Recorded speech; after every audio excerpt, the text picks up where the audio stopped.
જય શ્રી કૃષ્ણ. ચાલો સાંભળીએ પવિત્ર પુરુષોત્તમ માસ નિમિત્તે પુરુષોત્તમ માસ અધ્યાય 25મો.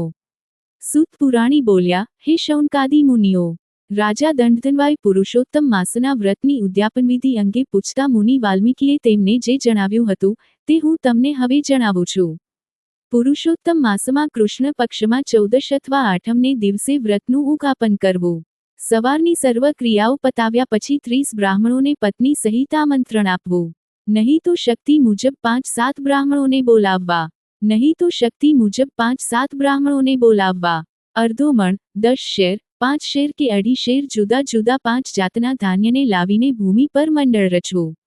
આ મંડળ ઉપર સોના, રૂપા, તાંબા કે માટીના છિદ્રો વિનાના 4 ઘડા સ્થાપવા. તેમના પર ફળો મૂકીને વસો, ફૂલો, ચંદન આદિથી પૂજા કરવી.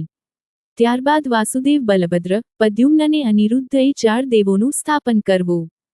4 બ્રાહ્મણો પાસે પૂજન કરાવીને તેમને ભોજન, વા અને દક્ષિણા આપવા.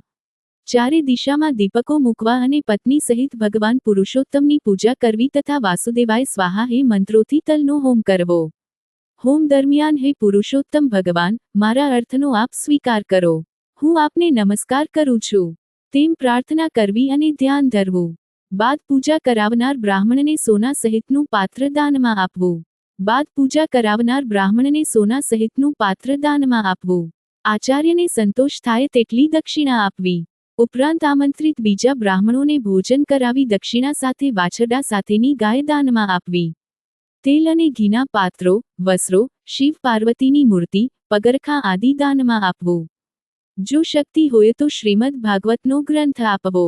બ્રાહ્મણની પત્નીઓને પણ વાંસના સુપડા, હળદર, કંકુ અને બંગડીઓ દાનમાં આપવી. બાદ વ્રત દરમિયાન થયેલ ભૂલચૂક બદલ ભગવાન સમક્ષ હાથ જોડીને ક્ષમા માગવી. સર્વ કર્મ પતી ગયા પછી ગૌગ્રાસ અને શ્વાનનો ભાગ કાઢી સહકુટુંબ ભોજન લેવું. વ્રત કરનારે વ્રતના છેલ્લા દિવસે રાત્રે જાગરણ કરીને ભગવાનનું કીર્તન કરવું અને ભગવાન પુરુષોત્તમનું પૂજનનું વિસર્જન કરીને વ્રતની પૂર્ણાહુતિ કરવી. જે કોઈ નર નારી પુરુષોત્તમ વ્રત અને તેની ઉદ્યાપન વિવિધ શ્રદ્ધાપૂર્વક કરે છે તે આ લોકમાં ઘણા સુખો ભોગવીને વૈકુંઠમાં જાય છે. શ્રી બૃહન્નારદીય પુરાણના પુરુષોત્તમ મહાત્મ્ય વ્રત ઉદ્યાપનવિધિ નામનો 25મો અધ્યાય સંપૂર્ણ.